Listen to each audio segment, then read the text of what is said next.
అందరికీ నమస్కారం. ఈరోజు మేషరాశి వారికి జరగబోయే శుభాలు మరియు అశుభాలు ఏ విధంగా ఉన్నాయో తెలుసుకోబోయే ముందు ఒక చిన్న రిక్వెస్ట్. ఈ వీడియోని ఇంకా లైక్ చేయకపోతే వెంటనే లైక్ చేయండి. ఛానల్ ని సబ్స్క్రైబ్ చేయకపోతే వెంటనే సబ్స్క్రైబ్ బటన్ క్లిక్ చేసి పక్కనే ఉన్న బెల్ ఐకాన్ని యాక్టివ్ చేసుకోండి. వీడియోని చివరి వరకు చూడండి. మీ కష్టానికి మరొకరు క్రెడిట్ తీసుకోవచ్చు, అందుకే మీరు అప్రమత్తంగా ఉండడం చాలా ముఖ్యం. రోజు మధ్యలో మీరు మీ తెలివితేటలతో ఒక నిర్దిష్ట పనిని పూర్తి చేయడంలో విజయం సాధిస్తారు. ఇది మీ అతిపెద్ద ఆందోళనను తొలగిస్తుంది. ఈరోజు మీకు సంక్లిష్టతతో కూడిన రోజుగా ఉంటుంది. కొన్ని పనుల నిమిత్తం ఆకస్మిక పర్యటనకు వెళ్లాల్సి రావచ్చు.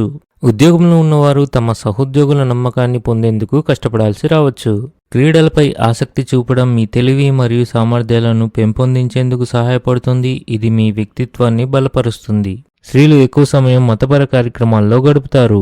వివాహితులు ఈరోజు ఆనందంగా ఉంటారు. వ్యాపారం చేసే వ్యక్తులు ఈరోజు ఆర్థిక ప్రయోజనాలను పొందవచ్చు. అధికారులు మీ అభిప్రాయాలని ప్రశంసిస్తారు మరియు మీ అభివృద్ధిపై దృష్టి పెడతారు.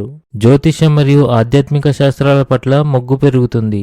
అనవసరమైన కోపం మీ వ్యక్తిత్వాన్ని దెబ్బతీయగలదు, కనుక శాంతియుత దృక్పథాన్ని అభివృద్ధి చేసుకోవాలి.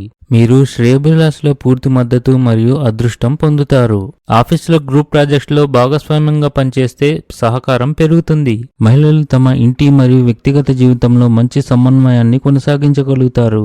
మీరు చేపడుతున్న కొత్త కార్యక్రమాలు అందరికీ సంతోషాన్ని తీసుకువస్తాయి. ఇవి మీ ఇంటి వాతావరణాన్ని ఉల్లాసభరితంగా మారుస్తాయి. మీరు అత్తమామల నుండి ఆర్థిక సహాయాన్ని కూడా పొందవచ్చు.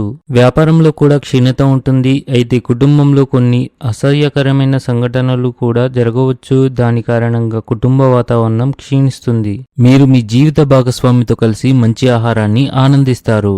మీ ఓపిక మీ విజయానికి కీలకమని మీ మనసు మరియు హృదయంలో ఇమిడి ఉంచండి. వ్యాపారులు ఆర్థికంగా నష్టపోయే అవకాశాలు కనిపిస్తున్నాయి, కావున జాగ్రత్తగా ఉండండి. పనిచేసే వ్యక్తులు ఉద్యోగంలో సమస్యలు ఎదుర్కొంటారు. కుటుంబంలో కొన్ని సమస్యల కారణంగా మీరు ఆందోళన చెందుతారు. ఇంట్లో ఏదైనా ఎలక్ట్రానిక్ వస్తువు పాడైతే భారీ ఖర్చులకు దారితీస్తుంది. ఈరోజు అదృష్ట సంఖ్య వచ్చేసి 9. ఈరోజు అదృష్ట రంగు వచ్చేసి గులాబీ రంగు.